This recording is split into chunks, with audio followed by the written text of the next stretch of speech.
गलतियों के नाम पौलुस प्रेरित की पत्री, पहला अध्याय। पौलुस की, जो न मनुष्यों की ओर से और न मनुष्य के द्वारा वरन यीशु मसीह और परमेश्वर पिता के द्वारा जिसने उसको मरे हुओं में से जिलाया प्रेरित है, और सारे भाइयों की ओर से जो मेरे साथ हैं, गलतिया की कलीसियाओं के नाम परमेश्वर पिता और हमारे प्रभु यीशु मसीह की ओर से तुम्हें अनुग्रह और शांति मिलती रहे। उसी ने अपने आप को हमारे पापों के लिए दे दिया, ताकि हमारे परमेश्वर और पिता की इच्छा के अनुसार हमें इस वर्तमान बुरे संसार से छुड़ाए। उसकी स्तुति और बड़ाई युगानुयुग होती रहे। आमीन। मुझे आश्चर्य होता है कि जिसने तुम्हें मसीह के अनुग्रह से बुलाया, उससे तुम इतनी जल्दी फिरकर और ही प्रकार के सुसमाचार की ओर झुकने लगे। परंतु वह दूसरा सुसमाचार है ही नहीं, पर बात यह है कि कितने ऐसे हैं जो तुम्हें घबरा देते और मसीह के सुसमाचार को बिगाड़ना चाहते हैं। परंतु यदि हम या स्वर्ग से कोई दूत भी उस सुसमाचार को छोड़ जो हमने तुमको सुनाया है, कोई और सुसमाचार तुम्हें सुनाए, तो श्रापित हो। जैसा हम पहले कह चुके हैं, वैसा ही मैं अब फिर कहता हूँ कि उस सुसमाचार को छोड़ जिसे तुमने ग्रहण किया है, यदि कोई और सुसमाचार सुनाता है, तो श्रापित हो। अब मैं क्या मनुष्यों को मनाता हूँ या परमेश्वर को? क्या मैं मनुष्यों को प्रसन्न करना चाहता हूँ? यदि मैं अब तक मनुष्यों को ही प्रसन्न करता रहता, तो मसीह का दास न होता। हे भाइयों, मैं तुम्हें जताई देता हूँ कि जो सुसमाचार मैंने सुनाया है, वह मनुष्य का सा नहीं, क्योंकि वह मुझे मनुष्य की ओर से नहीं पहुंचा और न मुझे सिखाया गया, पर यीशु मसीह के प्रकाश से मिला। यहूदी मत में जो पहले मेरा चाल चलन था, तुम सुन चुके हो कि मैं परमेश्वर की कलीसिया को बहुत ही सताता और नाश करता था, और अपने बहुत से जाति वालों से जो मेरी अवस्था के थे यहूदी मत में बढ़ता जाता था, और अपने बाप दादों के व्यवहारों में बहुत ही उत्तेजित था।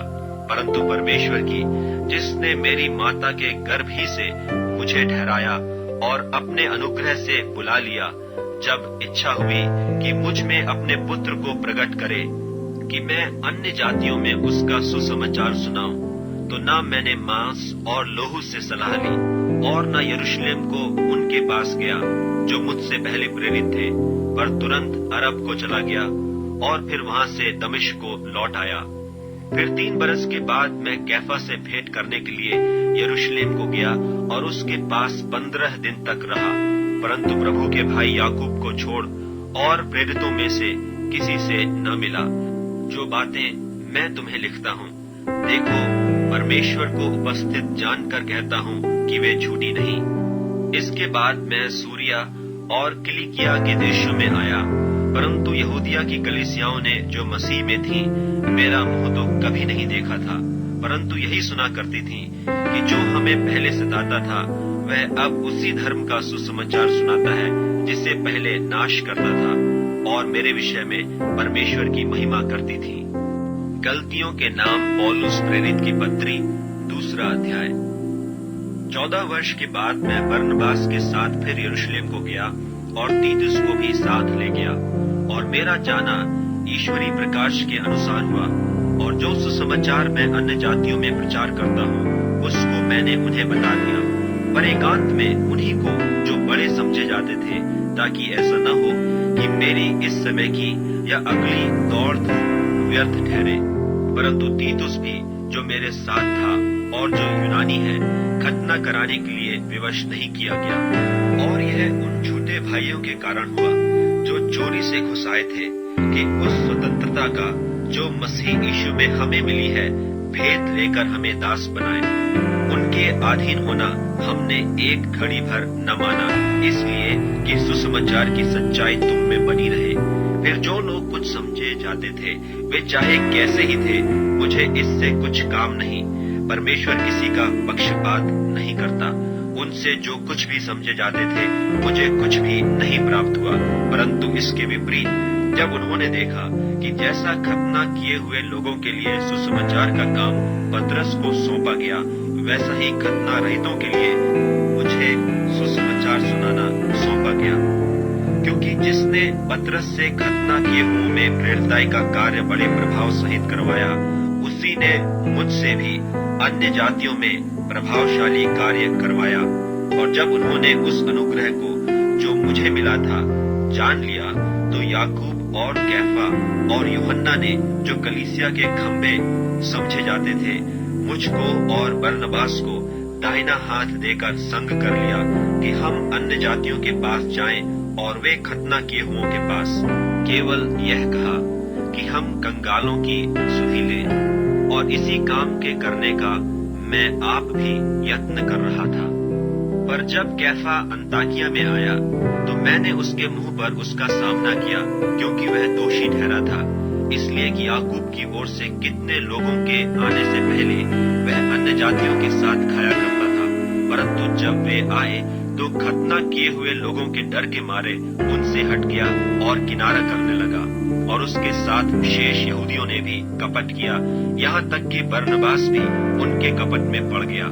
पर जब मैंने देखा कि वे सुसमाचार की सच्चाई पर सीधी चाल नहीं चलते, तो मैंने सबके सामने कैफा से कहा कि जब तू यहूदी होकर अन्य जातियों की नाई चलता है और यहूदियों की नाई नहीं, तो तू अन्य जातियों को यहूदियों की नाई चलने को क्यों कहता है? हम तो जन्म के यहूदी हैं और पापी अन्य जातियों में से नहीं। तो भी यह जानकर कि मनुष्य व्यवस्था के कामों से नहीं, पर केवल यीशु मसीह पर विश्वास करने के द्वारा धर्मी ठहरता है, हमने आप भी मसीह यीशु पर विश्वास किया कि हम व्यवस्था के कामों से नहीं, पर मसीह पर विश्वास करने से धर्मी ठहरे। इसलिए कि व्यवस्था के कामों से कोई प्राणी धर्मी न ठहरेगा। हम जो मसीह में धर्मी ठहरना चाहते हैं, यदि आप ही पापी निकले, तो क्या मसीह पाप का सेवक है? कदापि नहीं, क्योंकि जो कुछ मैंने गिरा दिया, यदि उसी को फिर बनाता हूँ, तो अपने आप को अपराधी ठहराता हूँ। मैं तो व्यवस्था के द्वारा व्यवस्था के लिए मर गया कि परमेश्वर के लिए जीऊं। मैं मसीह के साथ क्रूस पर चढ़ाया गया हूँ, और अब मैं जीवित न रहा, पर मसीह मुझ में जीवित है। और मैं शरीर में अब जो जीवित हूँ, तो केवल उस विश्वास से जीवित हूँ जो परमेश्वर के पुत्र पर है, जिसने मुझसे प्रेम किया और मेरे लिए अपने आप को दे दिया। मैं परमेश्वर के अनुग्रह को व्यर्थ नहीं ठहराता, क्योंकि यदि व्यवस्था के द्वारा धार्मिकता होती, तो मसीह का मरना व्यर्थ होता। गलतियों के नाम पौलुस प्रेरित की पत्री 3 अध्याय। हे दुर्बुद्धि गलतियों, किसने तुम्हें मोह लिया है? तुम्हारी तो मानो आंखों के सामने यीशु मसीह क्रूस पर दिखाया गया। मैं तुमसे केवल यह जानना चाहता हूँ कि तुमने आत्मा को क्या व्यवस्था के कामों से या विश्वास के समाचार से पाया? क्या तुम ऐसे निर्बुद्धि हो कि आत्मा की रीति पर आरंभ करके अब शरीर की रीति पर अंत करोगे? क्या तुमने इतना दुख यूं ही उठाया? परंतु कदाचित व्यर्थ नहीं। तो जो तुम्हें आत्मा दान करता और तुम में सामर्थ के काम करता है, वह क्या व्यवस्था के कामों से या विश्वास के सुसमाचार से ऐसा करता है? इब्राहिम ने तो परमेश्वर पर विश्वास किया और यह उसके लिए धार्मिकता गिनी गई। तो यह जान लो कि जो विश्वास करने वाले हैं, वे ही इब्राहिम की संतान हैं। और पवित्र शास्त्र ने पहले ही से यह जानकर कि परमेश्वर अन्य जातियों को विश्वास से धर्मी ठहराएगा, पहले ही से इब्राहिम को यह सुसमाचार सुना दिया कि तुझ में सब जातियां आशीष पाएंगी। तो जो विश्वास करने वाले हैं, वे विश्वासी इब्राहिम के साथ आशीष पाते हैं। तो जितने लोग व्यवस्था के कामों पर भरोसा रखते हैं, वे सब श्राप के अधीन हैं, क्योंकि लिखा है कि जो कोई व्यवस्था की पुस्तक में लिखी हुई सब बातों के करने में स्थिर नहीं रहता, वह श्रापित है। पर यह बात प्रकट है कि व्यवस्था के द्वारा परमेश्वर के यहाँ कोई धर्मी नहीं ठहरता, क्योंकि धर्मी जन विश्वास से जीवित रहेगा, पर व्यवस्था का विश्वास से कुछ संबंध नहीं। पर जो उनको मानेगा, वह उनके कारण जीवित रहेगा। मसीह ने जो हमारे लिए श्रापित बना, हमें मोल लेकर व्यवस्था के श्राप से छुड़ाया, क्योंकि लिखा है, जो कोई काठ पर लटकाया जाता है, वह श्रापित है। यह इसलिए हुआ कि इब्राहिम की आशीष मसीह यीशु में अन्य जातियों तक पहुंचे, और हम विश्वास के द्वारा उस आत्मा को प्राप्त करें जिसकी प्रतिज्ञा हुई है। हे भाइयों, मैं मनुष्य की रीति पर कहता हूँ कि मनुष्य की वाचा भी जो पक्की हो जाती है तो न कोई उसे टालता है और न उसमें कुछ बढ़ाता है। निदान प्रतिज्ञाएं इब्राहिम को और उसके वंश को दी गई। वह यह नहीं कहता कि वंशों को जैसे बहुतों के विषय में कहा, पर जैसे एक के विषय में कि तेरे वंश को, और वह मसीह है। पर मैं यह कहता हूँ कि जो वाचा परमेश्वर ने पहले से पक्की की थी, उसको व्यवस्था 430 बरस के बाद आकर नहीं डाल देती कि प्रतिज्ञा व्यर्थ ठहरे। क्योंकि यदि मिरास व्यवस्था से मिली है तो फिर प्रतिज्ञा से नहीं, परंतु परमेश्वर ने इब्राहिम को प्रतिज्ञा के द्वारा दे दी है। तब फिर व्यवस्था क्या रही? वह तो अपराधों के कारण बाद में दी गई कि उस वंश के आने तक रहे जिसको प्रतिज्ञा दी गई थी, और वह स्वर्गदूतों के द्वारा एक मध्यस्थ के हाथ ठहराई गई। मध्यस्थ तो एक का नहीं होता, परंतु परमेश्वर एक ही है। तो क्या व्यवस्था परमेश्वर की प्रतिज्ञाओं के विरोध में है? कदापि न हो, क्योंकि यदि ऐसी व्यवस्था दी जाती जो जीवन दे सकती तो सचमुच धार्मिकता व्यवस्था से होती। परंतु पवित्र शास्त्र ने सबको पाप के अधीन कर दिया, ताकि वह प्रतिज्ञा जिसका आधार यीशु मसीह पर विश्वास करना है, विश्वास करने वालों के लिए पूरी हो जाए। पर विश्वास से आने से पहले व्यवस्था की अधीनता में हमारी रखवाली होती थी, और उस विश्वास के आने तक जो प्रकट होने वाला था, हम उसी के बंधन में रहे। इसलिए व्यवस्था मसीह तक पहुंचाने को हमारा शिक्षक हुई है कि हम विश्वास से धर्मी ठहरे। परंतु जब विश्वास आ चुका तो हम अब शिक्षक के अधीन न रहे, क्योंकि तुम सब उस विश्वास करने के द्वारा जो मसीह यीशु पर है परमेश्वर की संतान हो। और तुम में से जितनों ने मसीह में बपतिस्मा लिया है, उन्होंने मसीह को पहन लिया है। अब न कोई यहूदी रहा और न यूनानी, न कोई दास न स्वतंत्र, न कोई नर न नारी, क्योंकि तुम सब मसीह यीशु में एक हो। और यदि तुम मसीह के हो तो इब्राहिम के वंश और प्रतिज्ञा के अनुसार वारिस भी हो। गलतियों के नाम पौलुस प्रेरित की पत्री 4 अध्याय। मैं यह कहता हूँ कि वारिस जब तक बालक है, यद्यपि सब वस्तुओं का स्वामी है, तो भी उसमें और दास में कुछ भेद नहीं, परंतु पिता के ठहराए हुए समय तक रक्षकों और भंडारियों के वश में रहता है। वैसे ही हम भी जब बालक थे तो संसार की आदि शिक्षा के वश में होकर दास बने हुए थे। परंतु जब समय पूरा हुआ तो परमेश्वर ने अपने पुत्र को भेजा, जो स्त्री से जन्मा और व्यवस्था के अधीन उत्पन्न हुआ, ताकि व्यवस्था के अधीनों को मोल लेकर छुड़ा ले और हमको ले बालक होने का पद मिले। और तुम जो पुत्र हो, इसलिए परमेश्वर ने अपने पुत्र के आत्मा को, जो हे अब्बा हे पिता कहकर पुकारता है, हमारे हृदय में भेजा है। इसलिए तू अब दास नहीं परंतु पुत्र है, और जब पुत्र हुआ तो परमेश्वर के द्वारा वारिस भी हुआ। भला तब तो तुम परमेश्वर को न जानकर उनके दास थे जो स्वभाव से परमेश्वर नहीं, पर अब जो तुमने परमेश्वर को पहचान लिया, परंतु परमेश्वर ने तुमको पहचाना, तो उन निर्बल और निकम्मी आदि शिक्षा की बातों की ओर क्यों फिरते हो, जिनके तुम दोबारा दास होना चाहते हो? तुम दिनों और महीनों और नियत समयों और वर्षों को मानते हो। मैं तुम्हारे विषय में डरता हूँ, कहीं ऐसा न हो कि जो परिश्रम मैंने तुम्हारे लिए किया है व्यर्थ ठहरे। हे भाइयों, मैं तुमसे विनती करता हूँ, तुम मेरे समान हो जाओ, क्योंकि मैं भी तुम्हारे समान हुआ हूँ। तुमने मेरा कुछ बिगाड़ा नहीं, पर तुम जानते हो कि पहले पहल मैंने शरीर की निर्बलता के कारण तुम्हें सुसमाचार सुनाया, और तुमने मेरी शारीरिक दशा को, जो तुम्हारी परीक्षा का कारण थी, तुच्छ न जाना, न उससे घृणा की, और परमेश्वर के दूत वरन मसीह के समान मुझे ग्रहण किया। तो वह तुम्हारा आनंद मनाना कहा गया। मैं तुम्हारा गवाह हूँ कि यदि हो सकता तो तुम अपनी आंखें भी निकालकर मुझे दे देते। तो क्या तुमसे सच बोलने के कारण मैं तुम्हारा बैरी बन गया हूँ? वे तुम्हें मित्र बनाना तो चाहते हैं, पर भली मनसा से नहीं, परंतु तुम्हें अलग करना चाहते हैं, कि तुम उन्हीं को मित्र बना लो, पर यह भी अच्छा है कि भली बात में हर समय मित्र बनाने का यत्न किया जाए, न केवल उसी समय कि जब मैं तुम्हारे साथ रहता हूँ। हे मेरे बालकों, जब तक तुम में मसीह का रूप न बन जाए, तब तक मैं तुम्हारे लिए फिर जच्चा की सी पीड़ाएं सहता हूँ। इच्छा तो यह होती है कि अब तुम्हारे पास आकर और ही प्रकार से बोलूं, क्योंकि तुम्हारे विषय में मुझे संदेह है। तुम जो व्यवस्था के अधीन होना चाहते हो, मुझसे कहो, क्या तुम व्यवस्था की नहीं सुनते? यह लिखा है कि इब्राहिम के 2 पुत्र हुए, एक दासी से और एक स्वतंत्र स्त्री से। परंतु जो दासी से हुआ वह शारीरिक रीति से जन्मा, और जो स्वतंत्र स्त्री से हुआ वह प्रतिज्ञा के अनुसार जन्मा। इन बातों में दृष्टांत है।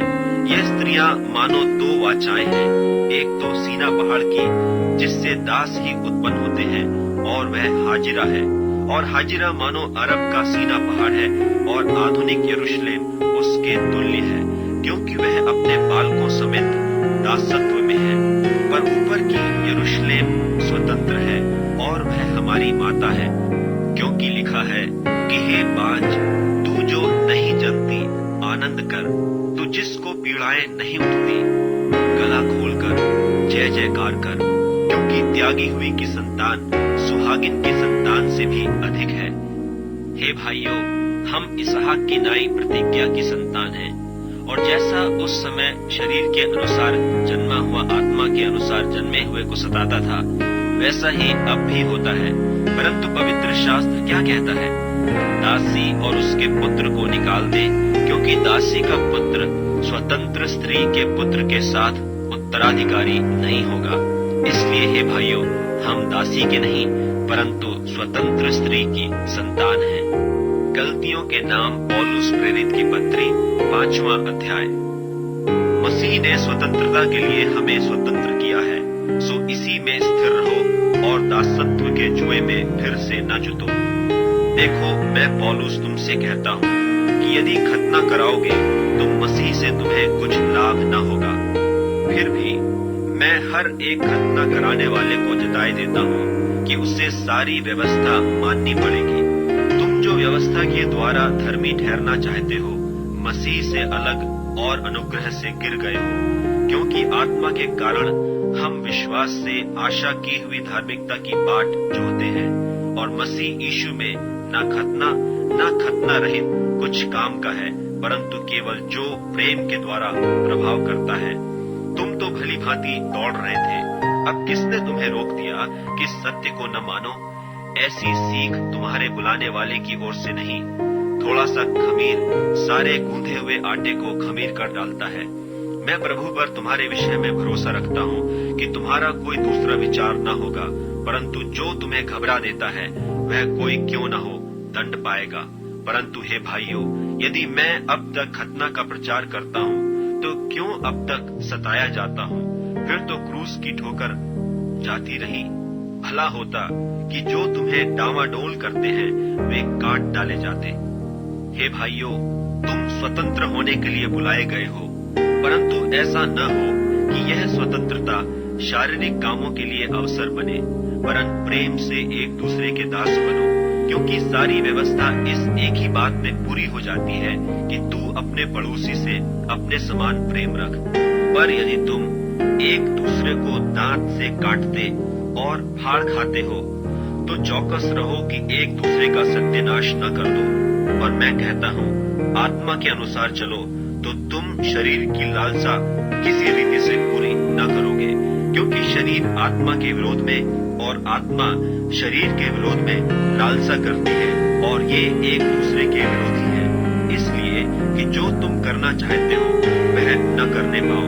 और यदि तुम आत्मा के चलाए चलते हो तो व्यवस्था के अधीन न रहे।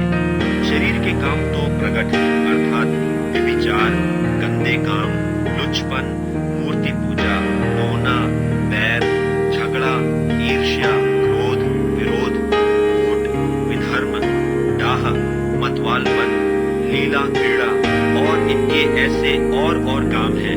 इनके विषय में मैं तुमको पहले से कह देता हूँ, जैसा पहले कह भी चुका हूँ, कि ऐसे काम करने वाले परमेश्वर के राज्य के वारिस न होंगे। पर आत्मा का फल प्रेम, आनंद, मेल, धीरज, कृपा, भलाई, विश्वास, नम्रता और संयम है। ऐसे कामों के विरोध में कोई भी व्यवस्था नहीं।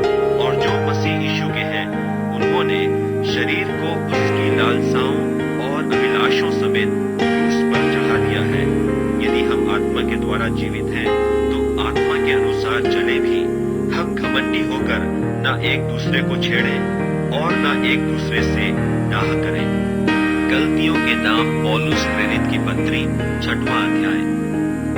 हे भाइयों, यदि कोई मनुष्य किसी अपराध में पकड़ा भी जाए, तो तुम जो आत्मिक हो, नम्रता के साथ ऐसे को संभालो और अपनी भी चौकसी रखो कि तुम भी परीक्षा में न पड़ो। तुम एक दूसरे के भार उठाओ और इस प्रकार मसीह की व्यवस्था को पूरी करो। क्योंकि यदि कोई कुछ न होने पर भी अपने आप को कुछ समझता है, तो अपने आप को धोखा देता है। पर हर एक अपने ही काम को जांच ले, और तब दूसरे के विषय में नहीं, परंतु अपने ही विषय में उसको घमंड करने का अवसर होगा। क्योंकि हर एक व्यक्ति अपना ही बोझ उठाएगा। जो वचन की शिक्षा पाता है, वह सब अच्छी वस्तुओं में सिखाने वाले को भागी करे। धोखा न खाओ, परमेश्वर ठट्टों में नहीं उड़ाया जाता। क्योंकि मनुष्य जो कुछ बोता है वही काटेगा। क्योंकि जो अपने शरीर के लिए बोता है, वह शरीर के द्वारा विनाश की कटनी काटेगा। और जो आत्मा के लिए बोता है, वह आत्मा के द्वारा अनंत जीवन की कटनी काटेगा। हम भले काम करने में हियाव न छोड़ें, क्योंकि यदि हम ढीले न हों, तो ठीक समय पर कटनी काटेंगे। इसलिए जहाँ तक अवसर मिले, हम सबके साथ भलाई करें, विशेष करके विश्वासी भाइयों के साथ। देखो, मैंने कैसे बड़े बड़े अक्षरों में तुमको अपने हाथ से लिखा है। जितने लोग शारीरिक दिखाव चाहते हैं, वे तुम्हारे खतना करवाने के लिए दबाव देते हैं, केवल इसलिए कि वे मसीह के क्रूस के कारण सताए न जाएं। क्योंकि खतना कराने वाले आप तो व्यवस्था पर नहीं चलते, पर तुम्हारा खतना कराना इसलिए चाहते हैं कि तुम्हारी शारीरिक दशा पर घमंड करें। पर ऐसा न हो कि मैं और किसी बात का घमंड करूं, केवल हमारे प्रभु यीशु मसीह के क्रूस का, जिसके द्वारा संसार मेरी दृष्टि में और मैं संसार की दृष्टि में क्रूस पर चढ़ाया गया हूं। क्योंकि न खतना और न खतना रहित कुछ है, परंतु नई सृष्टि। और जितने इस नियम पर चलेंगे, उन पर और परमेश्वर के इस्राएल पर शांति और दया होती रहे। आगे को कोई मुझे दुख न दे, क्योंकि मैं यीशु के दागों को अपनी देह में लिए फिरता हूँ। हे भाइयों, हमारे प्रभु यीशु मसीह का अनुग्रह तुम्हारी आत्मा के साथ है।